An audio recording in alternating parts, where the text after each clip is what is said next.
Assalamualaikum warahmatullahi wabarakatuh. Waalaikumsalam warahmatullahi wabarakatuh.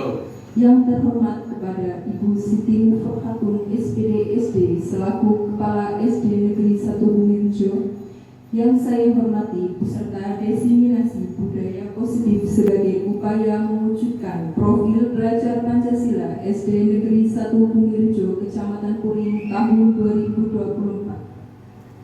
Pertama-tama, marilah kita panjatkan puja dan puji syukur kehadirat Allah Subhanahu wa Ta'ala yang telah melimpahkan rahmat, taufik serta hidayahnya sehingga kita dapat berkumpul pada acara siang hari ini.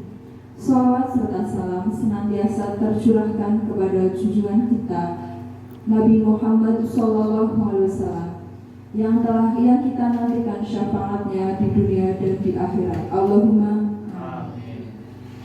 Untuk mengefektifkan waktu, izinkanlah saya untuk membacakan acara pada hari ini. Acara yang pertama, pembukaan. Acara yang kedua, mendengarkan lagu Indonesia Raya dan Mars ke Bumi. Acara yang ketiga, sambutan.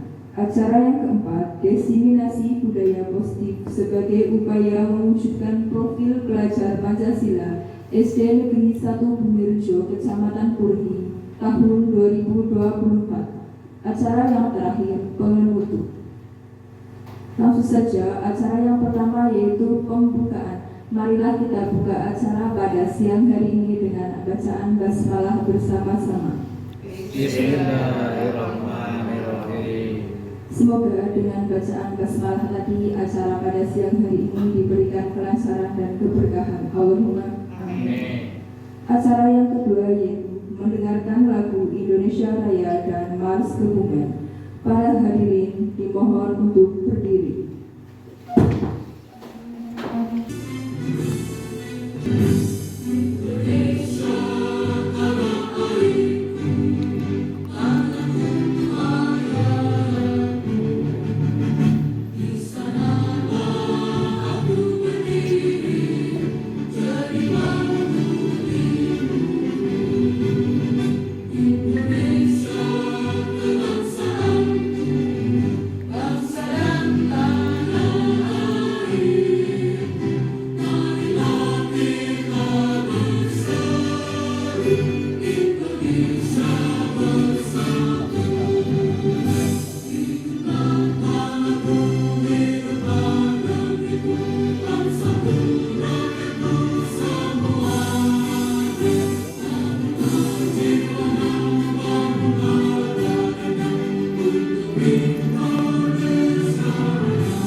Assalamualaikum warahmatullahi wabarakatuh.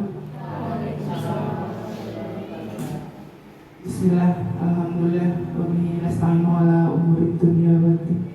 Wassalatu wassalamu ala asrafil anbiya'i wal mursalin sayyidina wa maulana Muhammadin wa ala alihi wa sahbihi ajma'in, amma ba'd.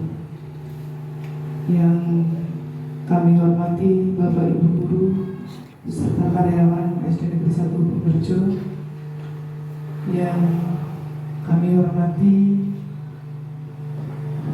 perwakilan dari wali siswa SD Negeri 1 Bumirjo, tidak lupa yang berbahagia Ibu Dwi Tias Tenisi SPD dalam hal ini selaku penyampai diseminasi budaya efek positif sebagai upaya mewujudkan profil pelajar Pancasila SD Negeri 1 Bumirjo, Kecamatan Puring, tahun 2024. Bapak Ibu yang kami hormati, pada acara hari ini merupakan acara yang memang pantas kita ikuti karena acara ini nanti akan sangat bermanfaat bagi kita semuanya, khususnya dalam peningkatan atau dalam rangka mewujudkan profil pelajar Pancasila di SD Negeri 1 Bumirjo ini. Dan ini adalah kegiatan dari salah satu kegiatan dari calon guru penggerak angkatan 10 di Kabupaten Kebumen. Nah, ini harapan kami kepada Bapak Ibu semuanya nantinya yang belum mengikuti, karena di sini yang pertama sudah mengikuti ada Bu Yuli Nurhayati SPD dan sudah dinyatakan lulus, sudah mendapat sertifikat. Kemudian sekarang yang akan atau sedang berlangsung adalah Bu Dwi Tiastinisi SPD. Untuk berikutnya Pak Aziz Ridian Moko SPD, dan harapan kami yang lain segera menyusul mengikuti. Tidak harus PNS atau P3K. Bagi Wiyata juga bisa mengikuti Bu Yuli yang sudah. Jadi tidak perlu kecil hati. Wiyata Bakti pun bisa mengikuti kegiatan atau calon guru penggerak ini. Nah, untuk kegiatan hari ini saya ucapkan kepada Bu Dwi Tiastinisi selamat mengadakan kegiatan diseminasi budaya positif sebagai upaya mewujudkan profil pelajar Pancasila di SD Negeri 1 Bumirjo tahun 2024 ini. Harapannya nanti teman-teman bisa mengikuti jejak panjenengan, dan terlebih lagi profil pelajar Pancasila akan lebih terwujud di SD kita ini. Bapak Ibu, kiranya kurang bijaksana jika saya menyampaikan panjang lebar, karena memang acara ini sepenuhnya adalah milik Bu Dwi Tiastinisi. Kurang lebihnya dari saya mengucapkan selamat mengikuti diseminasi budaya positif sebagai upaya mewujudkan profil pelajar Pancasila SD Negeri 1 Bumirjo tahun 2024. Kurang lebihnya dari saya, mohon maaf yang setulus-tulusnya. Billahi taufiq wal hidayah. Wassalamualaikum warahmatullahi wabarakatuh. Acara selanjutnya yaitu kegiatan inti, yaitu diseminasi budaya positif sebagai upaya mewujudkan profil pelajar Pancasila SD Negeri 1 Bumirjo, Kecamatan Puring, tahun 2024. Kepada Bu Dwi Tiastinisi dipersilahkan.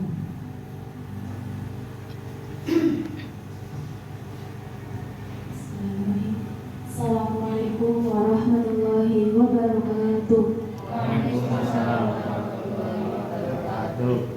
Yang terhormat Kepala Sekolah SD Negeri 1 Bumirjo, Ibu Muhammad SPDSD. Yang kami hormati Bapak Ibu Guru beserta karyawan-karyawati SD Negeri 1 dan Wago. Yang kami hormati perwakilan dari pendidikan SD Negeri 1 Bumirjo. Pertama-tama, marilah kita panjatkan puji syukur kehadirat Allah SWT yang telah menikmatkan nikmat sehat sehingga kita bisa berkumpul di ruangan kelas ini dalam acara diseminasi budaya positif sebagai upaya mewujudkan profil belajar Pancasila SD Negeri 1 Bumirjo Puring tahun 2024. Salawat serta salam kita aturkan kepada junjungan Nabi Agung Muhammad SAW yang kita nanti-nantikan syafaatnya baik di dunia maupun di akhirat. Bapak Ibu guru semua, izinkan saya untuk berbagi tentang ilmu yang telah saya dapatkan. Di sini saya tidak menggurui Bapak Ibu semuanya, kita sharing bareng, belajar bareng ya. Sebelum dimulai, bagaimana kabarnya Bapak Ibu? Baik, sehat. Nanti ditambah ya. Bagaimana kabarnya? Nanti jawab alhamdulillah, subhanallah, alhamdulillah, Allah Akbar.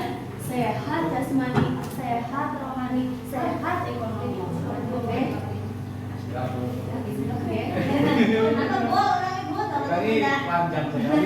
Bagaimana kabarnya? Alhamdulillah, alhamdulillah, subhanallah, Allahu Akbar.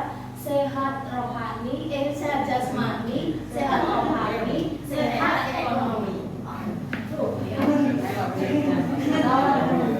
Bagaimana kabarnya Bapak Ibu guru? Alhamdulillah, subhanallah,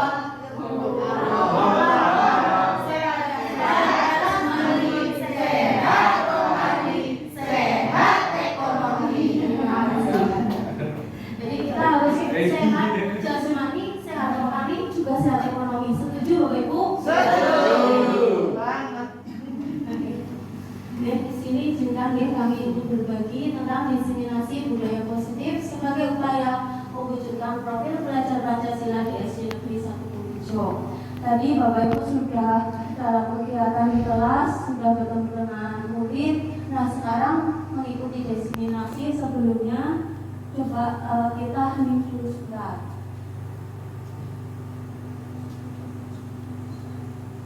Ini perkenalkan fasilitator kami, namanya Ibu Tias Khairulida, pengajar prakteknya Ibu Komariah. Agendanya nanti pembukaan, ice breaking, pemaparan, referensi kegiatan dan kesimpulan.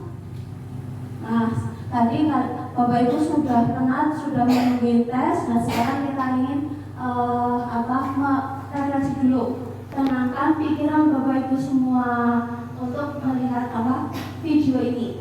Kisah guru yang inspiratif, kisah nyata.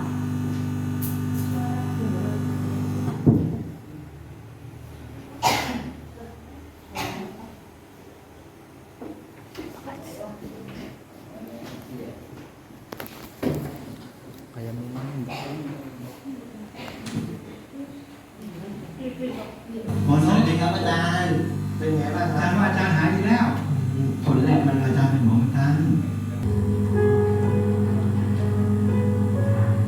นักศึกษาห้องไหนมากตรงนี้ตอนนี้นะครับเป็นเราแรกที่นักศึกษาแน่การศึกษาทางไปนะครับโดยอาศัยร่างกายเป็นอาจารย์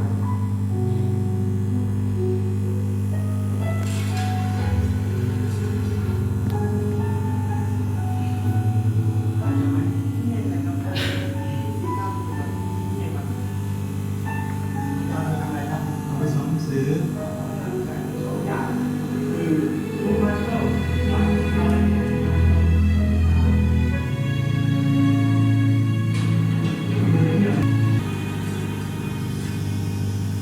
น้องทำไมไม่ไปเรียน จริงแล้วครูทำมากกว่านั้นครูไม่ใช่แค่ส่งเสียงให้ท่านฟังแต่ยังคอยดึงเราขึ้นมาเมื่อเราหลง ที่นี่นะ ซึ่งจะมีมิเตอร์ขึ้นมา เตือนสติให้เดินไปในทางที่ถูก ต้องรู้ของว่าเป็นแบบอะไรมีว่าแต่ว่านี้พยายามหายได้ทำได้ และปลูกฝังคุณธรรมของการให้ด้วยการทำให้เห็นเป็นแบบอย่าง เ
positif. Gimana perasaannya Bapak Ibu semua setelah melihat tayangan dari kisah guru yang inspiratif? Coba tanggapannya Pak Bayu juga. Bagaimana tanggapan Pak Bayu setelah melihat tayangan video tersebut?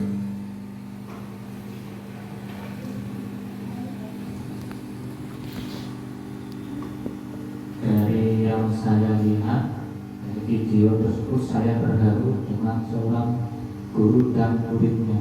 Sampai saya bilang, aduh. Nah itulah, maka kita sebagai seorang siswa harus terhadap guru harus menghormatinya.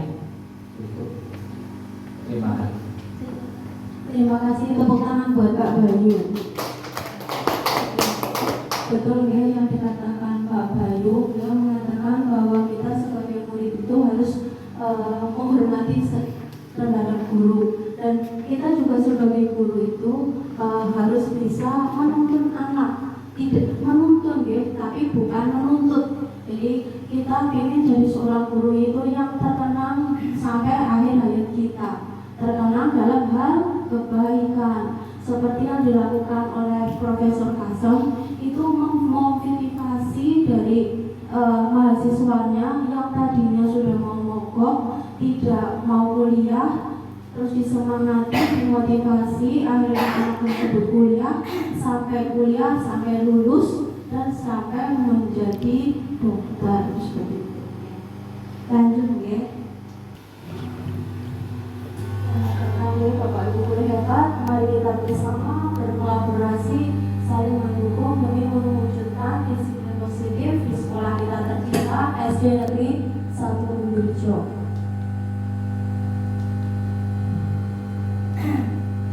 Nanti hari ini yang akan kita bahas ada 6 topik pokok tentang budaya positif. Yang pertama itu tentang kebutuhan dasar manusia. Yang kedua, disiplin positif dan nilai-nilai kebajikan. Yang ketiga, teori motivasi, hukuman, konsekuensi, dan penghargaan. Yang keempat, keyakinan kelas. Yang kelima, posisi kontrol. Yang keenam, restitusi dan segitiga restitusi. Latar belakang dari diseminasi ini, kita sering melihat siswa membolos, siswa terlambat, siswa membuang sampah sembarangan di lingkungan sekolah, siswa bermain sendiri ketika jam pelajaran, masih kita temui di instansi-instansi pendidikan. Hal ini terjadi karena belum adanya kesadaran untuk menumbuhkan budaya positif dalam diri siswa. Selain itu, belum semua unsur yang ada di sekolah, terutama guru, paham tentang penerapan konsep-konsep inti budaya positif seperti disiplin positif, teori motivasi, hukuman dan penghargaan, posisi kontrol, keyakinan sekolah atau kelas, dan penerapan segitiga restitusi untuk menyelesaikan masalah yang ada di sekolah.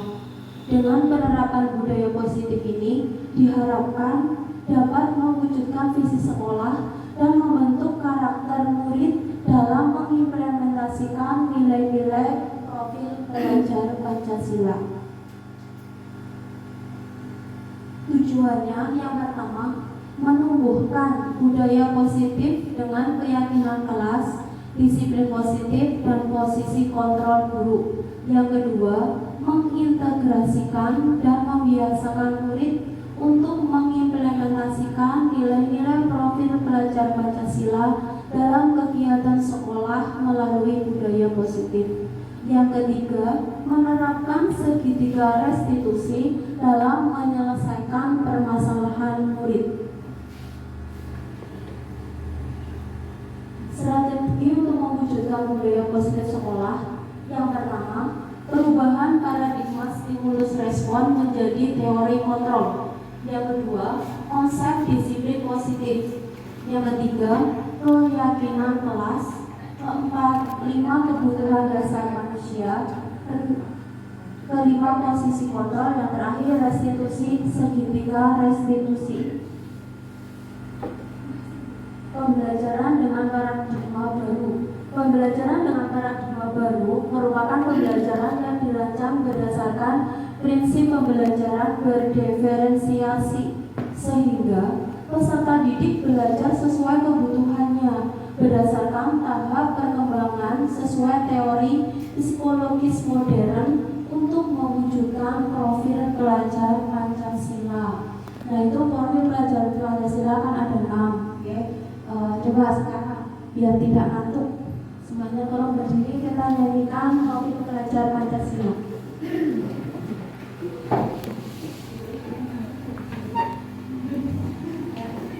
1, 2, 3.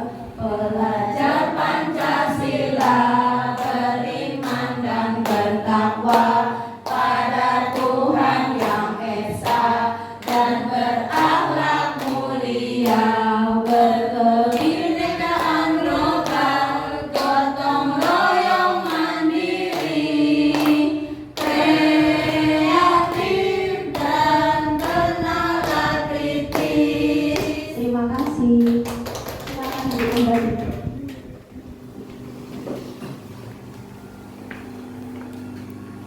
Perubahan paradigmanya. 1. Untuk membangun budaya positif sekolah perlu menyediakan lingkungan yang positif, aman, dan nyaman agar murid-murid mampu berpikir, bertindak, dan mencipta dengan merdeka, mandiri, dan bertanggung jawab. Yang kedua, lazimnya disiplin dikaitkan dengan kontrol. Dalam hal ini, kontrol guru dalam menghadapi permasalahan murid. Nah, sekarang kita akan bermain dulu. Disiplin positif nilai-nilai kebajikan universal, oke? Nanti kita akan bermain namanya cobalah buka. Nah, nanti berpasangan. Bu Yuli pasangannya dengan Bu Fatimah. Bu ini dengan Bu Gusti. Ini dengan Pak Bayu, Pak Adit, ya. Coba perhatikan. Sekarang ada yang menjadi A, ada yang menjadi B. Salah satu, silakan sekarang Pak ambil kertas, tulis di kertas itu barang yang sangat berharga bagi diri Bapak Ibu. Salah satu. Coba minta yang sangat berharga. Monggo silakan ditulis di dalam kertas. Ya, silakan tulis hal yang sangat berharga bagi Bapak Ibu. Coba silakan berhadapan dengan pasangannya.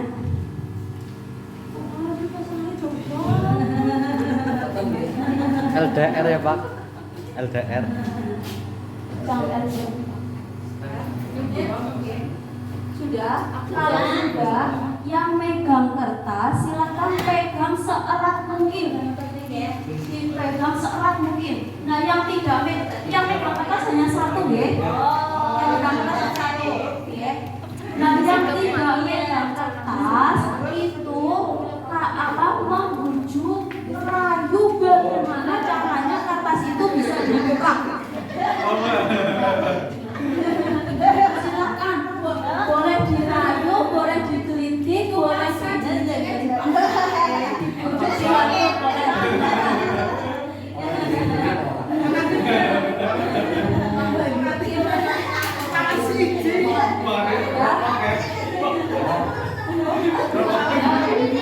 Ada yang sudah terbuka? Ada yang sudah terbuka belum? Ada yang terbuka? Oke. Coba sekarang. Pak Aziz, mau ngambil rokoknya diambil. Siti. Tipu, ya. Ada yang tidak terbuka? Diri Ya, maksud saya sudah terbuka karena saya dengan sobat tenaga mempertahankan karena ini benda yang sangat berharga buat saya, jadi tidak semudah itu dibuka.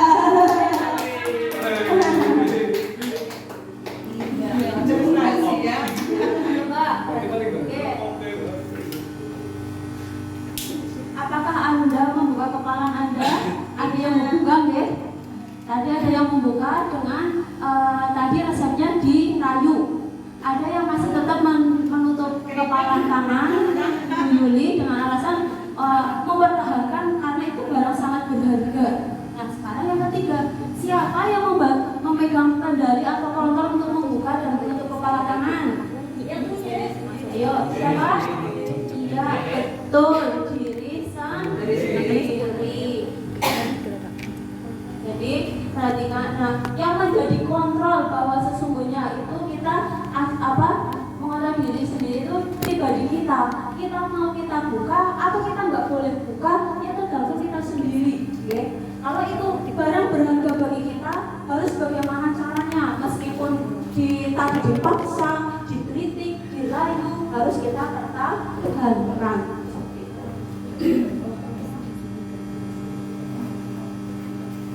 Nah, sekarang disiplin positif dan nilai-nilai universal. Menurut William Glasser dalam kontrol teori yang kemudian berkembang dengan namanya Choice Theory menuliskan beberapa konsepsi tentang makna kontrol. Yang pertama itu ilusi guru mengontrol murid. Yang kedua ilusi bahwa semua penguatan positif, efektif dan bermanfaat. Yang ketiga ilusi bahwa kritik dan membuat orang merasa bersalah dapat menguatkan karakter. Yang terakhir, ilusi bahwa orang dewasa memiliki hak untuk memaksa. Nah, sekarang apa sih itu disiplin positif? Coba, kata disiplin itu identik dengan tertib, teratur, patuh pada aturan. Oke, sering juga dihubungkan dengan hukuman. Padahal itu sesungguhnya berbeda. Karena belajar tentang disiplin tidak harus dengan memberi hukuman. Justru itu adalah salah satu alternatif terakhir dan kalau perlu tidak digunakan sama sekali. Jadi kita sebagai pendidik tujuan kita adalah menciptakan murid yang memiliki disiplin diri sehingga mereka bisa berperilaku dengan mengacu pada nilai-nilai kebajikan universal dan memiliki motivasi intrinsik, bukan ekstrinsik. Makanya disiplin positif itu merupakan salah satu cara penerapan disiplin yang bertujuan untuk menumbuhkan kesadaran serta memberdayakan murid untuk melakukan segala sesuatu tanpa sokongan, ancaman maupun hukuman. Jadi sebagai pendidik itu kita mendisiplinkan anak itu tidak boleh memaksa, tidak boleh menghukum, tidak boleh nyogok. Dan itu harus kita tanamkan bahwa anak itu disiplin dari diri sendiri, sadar akan diri sendirinya, dari intrinsik bukan ekstrinsik ya, dari faktor dari luar itu seperti itu. Nilai-nilai kebajikannya tadi adalah sifat positif manusia yang merupakan tujuan mulia yang ingin dicapai hendaknya menjadi motivasi intrinsik dari diri manusia. Dan seperti tadi, jadi kita mendisiplinkan anak itu dari diri anak tersebut tanpa kita harus memaksa, tanpa kita harus menghukum, tanpa kita harus merayu. Bagaimana caranya kita mendisiplinkan anak itu biar anak punya kesadaran dalam diri atau secara intrinsik, motivasi intrinsik. Nah, perubahan paradigma stimulus respon, teori kontrol. Siapa yang sesungguhnya memiliki kontrol stimulus respon? Kita mencoba mengubah orang agar berpandangan sama dengan kita. Untuk teori kontrolnya, kita berusaha memahami pandangan orang lain tentang dunia. Perilaku buruk dilihat sebagai suatu kesalahan. Teori kontrolnya, semua perilaku memiliki tujuan. Itu misalkan seperti ini, kalau misalkan anak itu berbuat misalkan anak kok di dalam kelas ramai, sebenarnya itu kan menunjukkan perilaku buruk ya. Tapi dari perilaku buruk pasti anak itu mempunyai tujuan. Kenapa kok anaknya ramai? Misal anaknya itu perlu kesenangan ataupun saat itu dia merasa butuh kebebasan seperti itu. orang lain bisa mengontrol saya. Teori kontrolnya hanya Anda yang bisa mengontrol diri Anda. Contohnya tadi waktu permainan buka tutup, jadi kalau diri kita tidak mau membuka, otomatis tidak akan terbuka. Tapi kalau kita memperbolehkan tangan kita terbuka, itu bisa terbuka. Jadi kita yang bisa mengontrol itu diri sendiri. Kita bisa dikontrol orang lain jika kita memperbolehkan orang lain untuk mengontrol kita, seperti itu. Pemaksaan pada saat rujukan gagal. Tadi di Bu Yuli itu dibujuk, dipaksa, tetap dikritik, tetap tidak membuka karena dengan alasan karena itu barang berharga dan harus dipertahankan. Stimulus responnya berpikir menang atau kalah. Tapi kalau teori kontrolnya berpikir menang dan menang. Nah, kita sendiri yang megang kontrol atas kepala kita. Apakah kita membuka atau menutup kepala tangan kita? Tergantung pada diri kita masing-masing sesuai dengan kebutuhan dasar kita saat itu. Nah, sekarang kita akan mempelajari tentang kebutuhan dasar manusia. Coba, kebutuhan dasar manusia itu apa saja, Pak Adi? Kebutuhan menurut Pak Adi, kebutuhan Tempat. dasar manusia itu apa saja? Pendidikan, Pendidikan, tempat tinggal, makan. Terima kasih, tepuk tangan buat Pak Adi. Kebutuhan manusia itu ada tadi yang dikatakan Pak Adi, itu kebutuhan pendidikan, kebutuhan tempat tinggal, kebutuhan makan. Coba kita akan mempelajari lebih lanjut tentang kebutuhan dasar manusia. Kebutuhan dasar manusia itu ada 5. Yang pertama, bertahan hidup. Terus kesenangan. Guru harus mampu menciptakan kelas dengan pelajaran yang menyenangkan, misalkan dengan permainan ataupun misalkan dengan anak dibawa keluar kelas biar langsung anak itu pembelajaran secara konseptual, jadi tidak harus di dalam kelas. Yang kedua, kebebasan. Kebutuhan dasar manusia itu tentang kebebasan. Memberi kebebasan untuk membuat pilihan, menyuarakan pendapat dengan percaya diri, memberi kesempatan untuk mencoba hal-hal baru. Itu biasa kita lakukan misalkan dalam proyek. Jadi anak diberi kesempatan, monggo silahkan. Kalian ingin membuat laporannya berupa apa? Kalau anak yang suka gambar, silahkan bisa berbentuk gambar. Kalau anaknya suka menuliskan puisi, silahkan laporannya bisa dituliskan dalam bentuk puisi dan lain sebagainya. Yang ketiga itu kebutuhan akan kasih sayang dan rasa diterima. Di sini guru harus dapat menerima murid sesuai kodratnya. Guru harus bisa menciptakan kesempatan untuk berkolaborasi dan memiliki ikatan emosi. Jadi di sini guru itu harus menerima kodrat siswanya. Guru hanya bisa menuntun, bukan menuntut.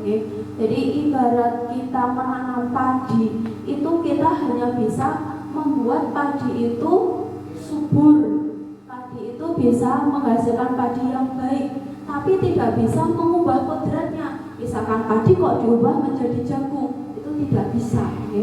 Jadi guru itu hanya bisa menuntun, bukan menuntut. Menerima siswa itu sesuai kodratnya. Nek anaknya belum bisa membaca, ya bagaimana caranya kita harus membuat anak itu nyaman, anak itu senang dalam kegiatan di sekolah. Yang terakhir itu tentang penguasaan, memberikan kesempatan untuk membuat keputusan tentang hal-hal penting dalam hidupnya dan tidak merasa dikontrol oleh sistem sekolah. Jadi anak diberi kebebasan, tapi kebebasannya harus kita arahkan sebagai guru. Jadi anak meskipun anak punya kebebasan, tapi kita harus mengarahkan ke hal-hal yang baik seperti itu. Nah, ini ada kasus Coba untuk Bumi bacakan. Ibu Ani, guru kelas 5 di SD Pelita Hati, sedang bingung menghadapi ulas salah satu murid di kelasnya.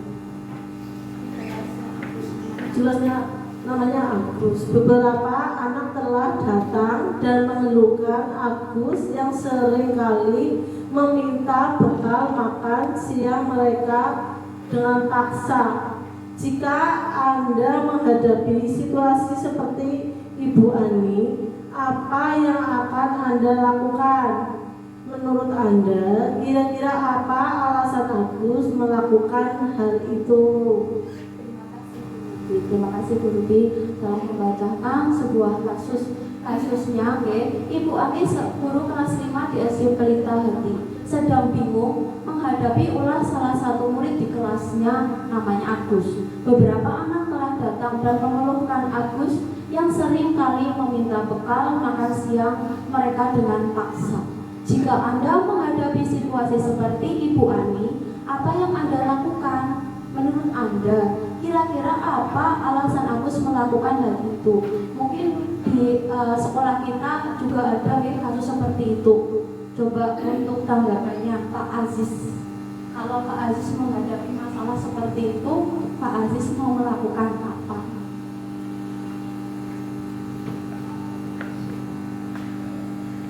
Kalau Assalamualaikum warahmatullahi wabarakatuh.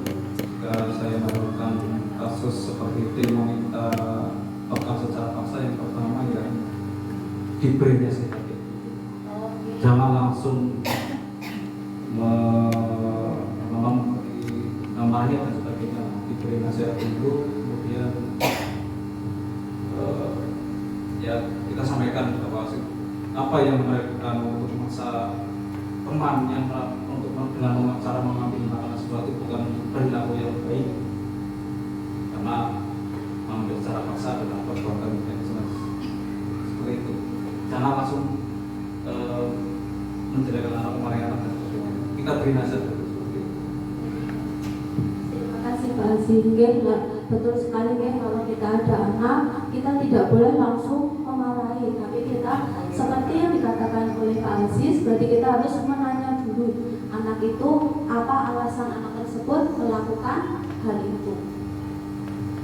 Nah, dalam konteks penerapan disiplin, yang pertama, jika apabila Agus karena ia lapar dan orang tua ditanya jika jawaban Agus karena lapar dan orang tuanya tidak membawanya bekal makan siang, maka kebutuhan Agus saat itu untuk bertahan hidup, misalkan rebut saja makanan temannya. Karena apa? Karena dia merasa lapar dan tidak dibawai bekal orang tuanya. Berarti kebutuhan Agus saat itu apa? Untuk bertahan hidup. Yang kedua, apabila jawaban Agus karena senang temannya, jadi memperhatikan dia, berarti kebutuhan Agus saat itu akan apa? Cinta dan kasih sayang, kebutuhan untuk diterima, untuk diperhatikan teman-temannya. Kalau apabila jawaban Agus adalah merasa hebat karena temannya jadi takut dan menuruti keinginannya, berarti saat itu kebutuhan Agus adalah penguasaan, pengakuan atas kemampuan. Iki loh aku hebat, seperti itu. Apabila jawaban Agus karena dia merasa bosan dengan bekal yang dibawa ibunya karena selalu membawa bekal yang sama, berarti kebutuhan Agus saat itu kebebasan akan kebutuhan akan pilihan. Dengan setiap hari bekalnya hanya dibawakan dengan sayur kangkung sama tempe. Kok lihat temannya ada bawa daging, direbut saja. Nah, itu kebutuhan saat itu Agus itu butuh kebebasan akan pilihan. Apabila jawaban Agus karena iseng saja dan dia menikmati ekspresi temannya, senang kalau temannya itu marah atau temannya itu nangis karena makanannya diambil, berarti itu kebutuhannya adalah kesenangan. Jadi kebutuhan manusia itu tadi ada 6 kebutuhan bertahan hidup, kebutuhan untuk diterima, kebutuhan penguasaan, kebutuhan kebebasan untuk pilihan, dan kebutuhan akan kesenangan. Nah, dilanjut, kita akan melanjutkan tentang teori motivasi, hukuman, penghargaan, dan restitusi. motivasinya. Yang pertama, level yang pertama itu menghindari rasa sakit atau hukuman. Itu akibatnya nanti akan menghasilkan emosi, rasa bersalah, dan rendah diri. Yang kedua, level menginginkan pujian atau hadiah. Itu efeknya akan dekat dengan rasa kecewa karena berupa iming-iming atau janji. Yang ketiga, level untuk menghargai diri, itu fokus pada nilai yang diyakininya. Tentunya Bapak Ibu guru sudah menerapkan disiplin pada diri sendiri, ya? Sudah belum? Coba disiplin yang sudah pernah diterapkan pada diri Bapak Ibu, contohnya salah satu saja. Bu Yuli.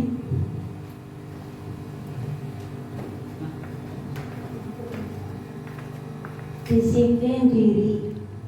Disiplin diri, misalnya saya berusaha untuk berangkat atau masuk sekolah itu tepat waktu atau sebelum jam 7, karena jam masuknya itu jam 7.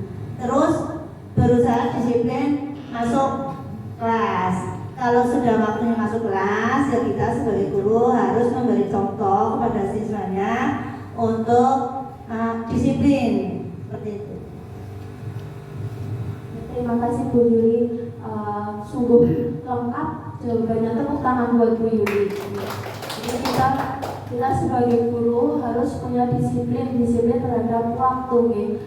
Kita sadar bahwa kita sebagai seorang pendidik itu mempunyai tanggung jawab dan amanah. Selain itu, guru itu kan sebagai tauladan dari siswa kita. Jadi kita harus bisa memberikan tauladan yang baik bagi anak-anak kita jika kepingin anak-anak itu juga disiplin.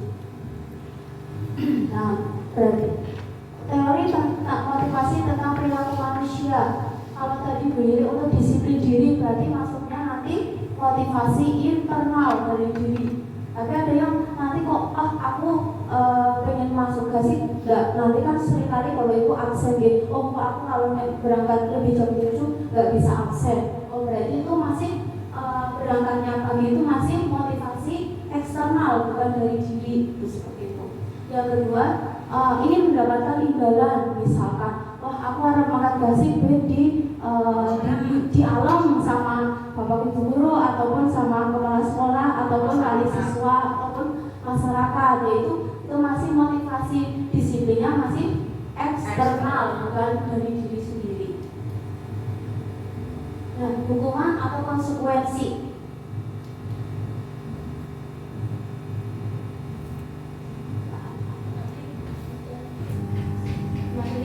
Ada kasus tentang anak terserusukan terlambat. Kamu kapok ya, bapak kasih hukuman, capek bapak dari langsung aja, sini tangan kamu.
ingin ditanyakan, langsung nanya kepada Bapak.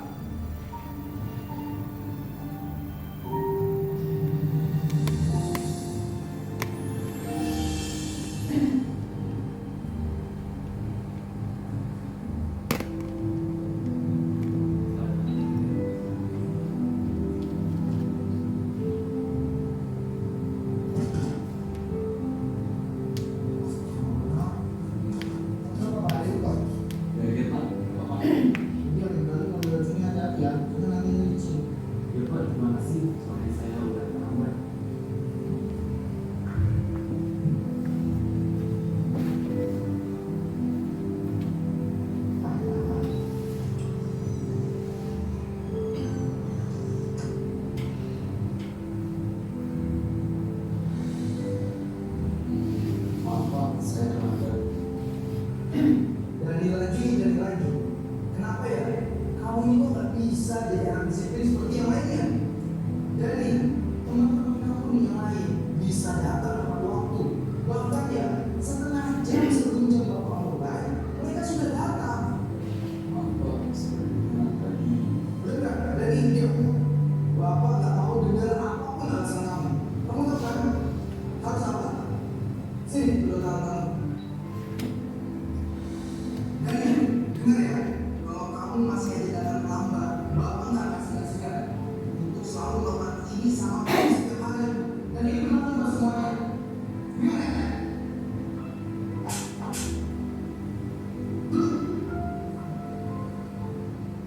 Ya sudah, yang lainnya perhatikan kembali. Kita lanjutkan pelajaran yang sebelumnya.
Semuanya sekarang melihat video tadi.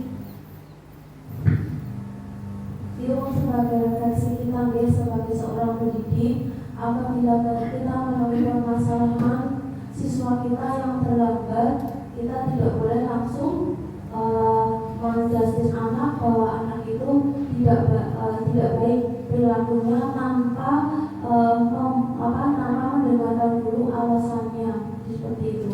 Jadi kalau ada anak kita yang terlambat, kita tanya dulu alasannya kenapa. Jangan langsung kita jelasin terus kita hukum. Jadi lanjut ya, hukuman itu bersifat tidak terencana atau tiba-tiba. Anak atau murid tidak tahu yang akan terjadi atau dilibatkan. Jadi hukuman itu kita buat secara tiba-tiba. Anak tidak terlibat di situ. Jadi anak tidak kita ajak untuk berdiskusi dulu. Anak terlambat, langsung silakan kalian push up. Itu salah satu contoh dari hukuman. Jadi hukuman juga bisa berupa fisik dan psikis. Kalau tadi fisik itu yang tadi seperti dipukul namanya, kalau psikis atau psikis itu bisa berupa dari kata-kata. Yang tadi dari lagi itu seperti itu kan membuat anak itu merasa minder. Nah sekarang kita lihat kesepakatan atau konsekuensi. Kalau tadi hukuman itu anak tidak terlibat dalam menghukumnya, jadi langsung cuma satu arah dari guru saja. Tapi kalau konsekuensi itu anak terlibat, kita berbicara, kita musyawarahkan terhadap anak. Misalkan kalau kalian terlambat, konsekuensi yang dilakukan itu apa. Jadi anak merasa punya tanggung jawab seperti itu. Ada perbedaan hukuman dan konsekuensi. Hukuman itu sesuatu yang menyakitkan. Kalau konsekuensi sesuatu yang harus terjadi. Hukuman membuat anak sakit, yaitu dari sakit fisik ataupun hati dalam jangka waktu yang lama. Itu akan membekas pada diri anak. Terus anak akan membenci kedisiplinan, bukannya malah disiplin, tapi malah anak itu akan benci karena itu anaknya itu merasa dipaksa, tersakiti seperti itu.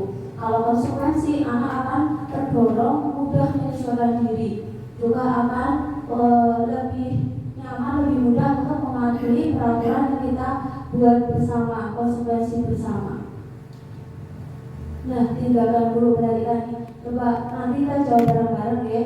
Yang pertama, mencatat 100 kali di dalam buku. Saya tidak akan terlambat lagi karena terlambat ke sekolah. Hukuman atau konsekuensi? Hukuman atau konsekuensi? Hukuman. Yang kedua, lari mengelilingi lapangan basket 2 kali karena terlambat hadir di sekolah. Murid diminta untuk push up 15 kali karena tidak menggunakan masker ke sekolah. Menggantikan kertas teman yang telah dicoret-coret. Konsekuensi. Membersihkan tumpahan air di meja tulis karena tersenggol pada saat belajar. Konsekuensi. Murid disuruh untuk mengenakan sepatu seharian di sekolah karena tidak mengenakan sepatu hitam. Lari mengelilingi lapangan basket 2 kali karena terlambat 10 menit untuk pelajaran PJOK. Hukuman. Itu dampak untuk hukuman tapi yang berupa oleh penghargaan. Itu beberapa dampaknya tidak efektif, bisa mematikan kreativitas anak, bisa merusak hubungan, terus mengurangi motivasi intrinsik dari anak. Jadi kalau kita memberikan penghargaan sebenarnya itu kurang pas karena bisa mematikan kreativitas anak, bisa mengurangi motivasi intrinsik juga. Misalkan kalau dikasih penghargaan itu anaknya merasa senang, tapi suatu saat anak itu kok tidak bisa memperoleh penghargaan itu, akan turun motivasinya gitu.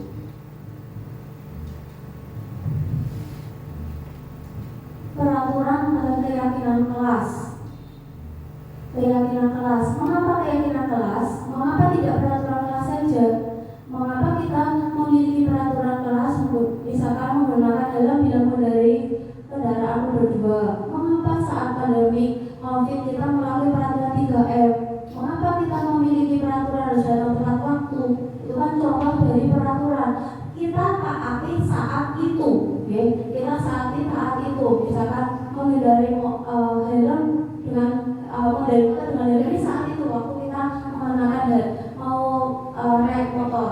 Waktu COVID saja pakai masker. Ya saat pakai masker di saat COVID. Jadi peraturan itu ditaati saat itu saja, oke. Jadi untuk mendukung motivasi intrinsik, biar anak itu punya kesadaran, kita kembalikan ke nilai-nilai keyakinan kelas. Pembentukan keyakinan kelas, keyakinan harus bersifat abstrak, misalnya dalam bentuk kalimat yang positif. Keyakinan dapat diterapkan di lingkungan sekolah. Terus keyakinan itu berdasarkan curah pendapat dari siswa. Langkah-langkahnya itu curah pendapat dari anak, kita rumuskan keyakinan, setelah jadi kita tempel di kelas.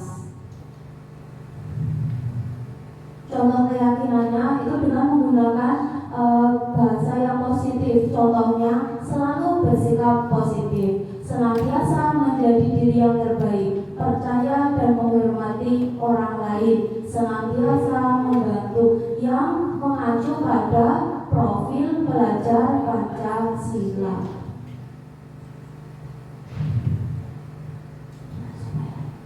5 posisi kontrol guru itu ada 5: pendukung, pembuat rasa bersalah, teman, pemantau, dan manajer.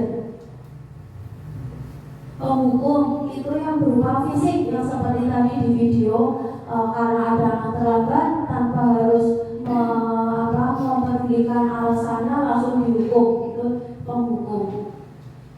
Pembuat rasa bersalah, pembuat rasa bersalah itu dengan menggunakan suara yang lembut, tapi membuat orang lain itu merasa tidak nyaman atau bersalah. Contohnya, ibu sangat kecewa sekali dengan kamu. Berapa kali bapak harus memberitahu kamu ya? Itu membuat rasa bersalah. Untuk posisi teman, untuk guru pada posisi teman itu tidak akan menyakiti murid, namun tetap mengontrol murid dalam melalui persuasi. Contohnya, Adi, ayolah, bagaimana sih kamu? Kemarin kamu sudah berjanji ke bapak bukan?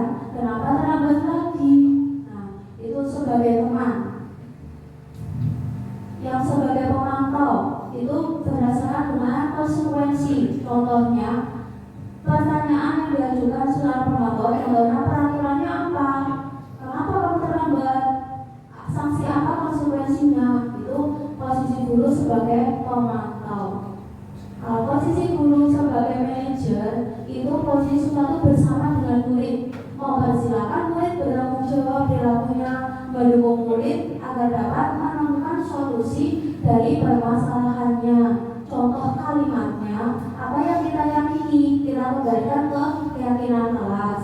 Apakah kamu meyakininya? Jika kamu meyakininya, apakah kamu bersedia memperbaikinya? Jadi pada posisi kontrol manager itu seorang guru menyelesaikan permasalahannya dengan berdiskusi dengan anak terlibat langsung di situ. Ini motivasi penghukum sebagai teman, pemantau, dan manajer. Nah, sekarang kita ke restitusi. Apa itu restitusi?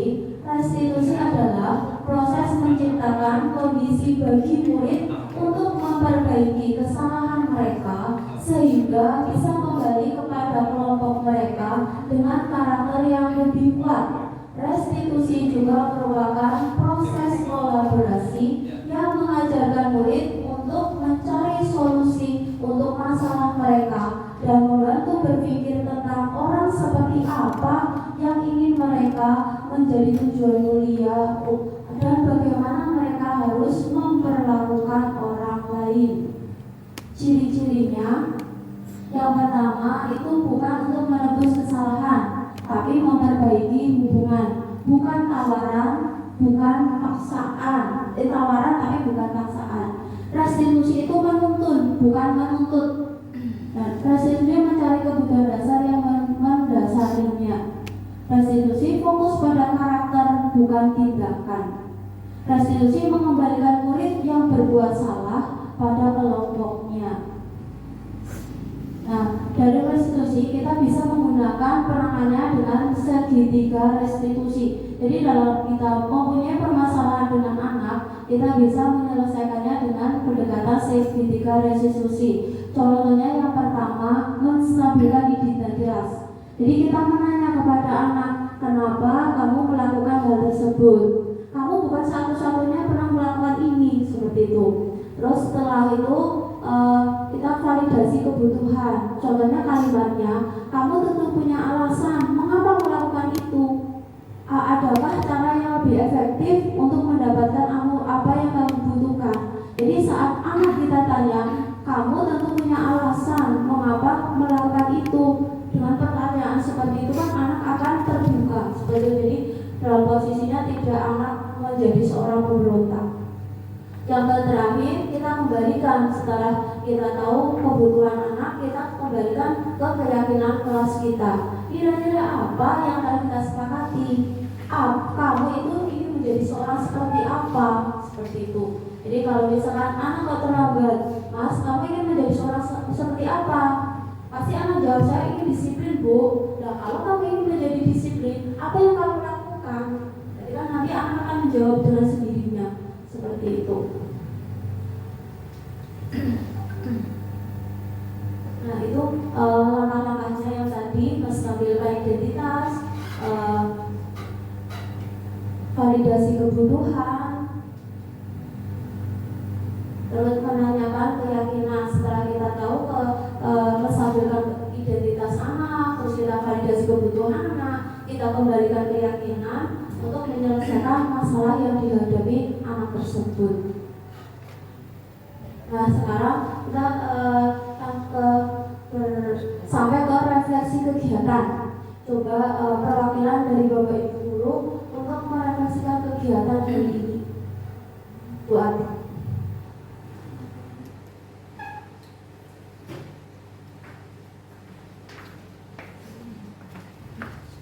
Assalamualaikum warahmatullahi wabarakatuh.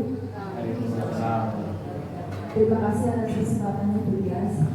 Refleksi kegiatan pada siang hari ini setelah mengikuti acara diseminasi budaya positif, jadi lebih kalau misalkan ada kesalahan dari anak, jadi kita tidak langsung membuat keputusan pada saat itu. Jadi kita alangkah lebih baiknya ditanya terlebih dahulu, kenapa kamu melakukan seperti ini. Setelah kita tahu kenapa alasannya, biar bisa dicari solusinya bersama-sama. Jadi refleksi dari kegiatan ini, kita sama-sama belajar, sama-sama mengingat apa yang perlu diperbaiki, apa yang perlu dievaluasi dari kami. Terima kasih Bu Dias. Wassalamualaikum warahmatullahi wabarakatuh. Terima kasih Bu Ati. Tepuk tangan untuk Bu Ati. Betul, kita sebagai seorang pendidik itu harus kalau anak kita punya permasalahan, kita tanyain dulu alasannya kenapa. Kalau sudah, nanti kita cari permasalahannya bersama-sama tanpa harus menggunakan paksaan hukuman seperti itu. Nah, kesimpulan pada kegiatan hari ini bahwa budaya positif adalah nilai-nilai, keyakinan-keyakinan, dan kebiasaan-kebiasaan positif di sekolah yang berpihak pada murid. Hal itu dilakukan agar dapat berkembang menjadi pribadi yang kritis, penuh hormat, dan bertanggung jawab. Terima kasih.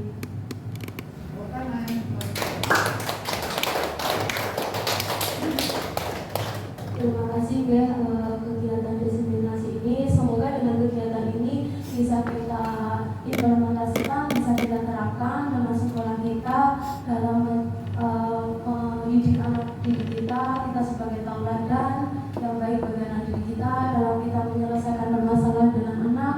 Kita tidak perlu dengan kekerasan, tapi kita harus membuat anak itu nyaman dan nyaman, karena guru itu utamanya itu adalah hanya murid dan murid. Terima kasih. Kita baca hamdalah bersama. Sebelum ditutup, kita bareng-bareng untuk tepuk semangat ya. Nanti kalau di SD Bumi 1 semangat, terus solidaritas begitu ya.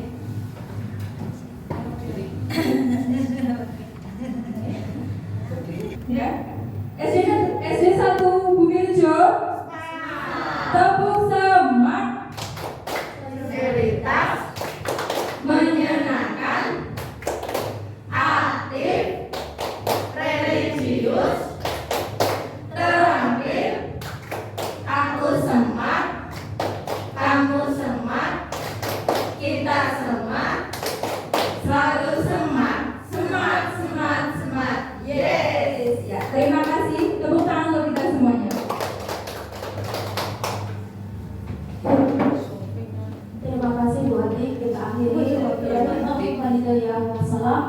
Assalamualaikum warahmatullahi wabarakatuh.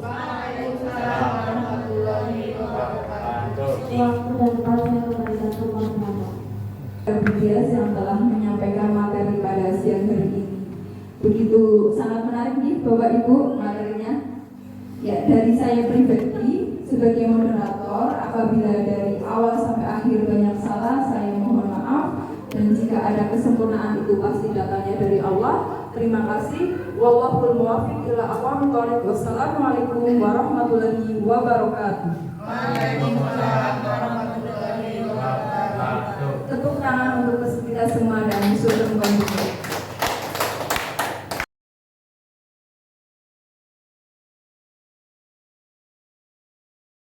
Warahmatullahi wabarakatuh.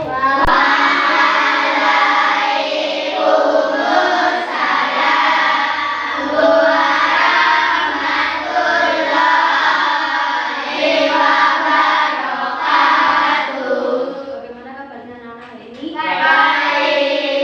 Alhamdulillah. Hari ini kita akan membuat keyakinan kelas. Sekarang anak sudah selesai? Tempel. Urut dari sebelah sini dulu. Yang sudah tempel, Mas Sakti.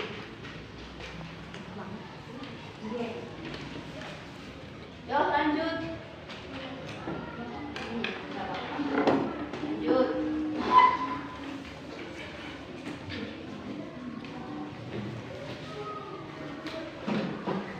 Anak-anak, kalian sudah menegakkan peraturan kelas. Sekarang kalian lihat coba peraturan kelas yang kalian tuliskan. Yang pertama, tidak boleh mencoret-coret tembok, tidak boleh membuang sampah sembarangan.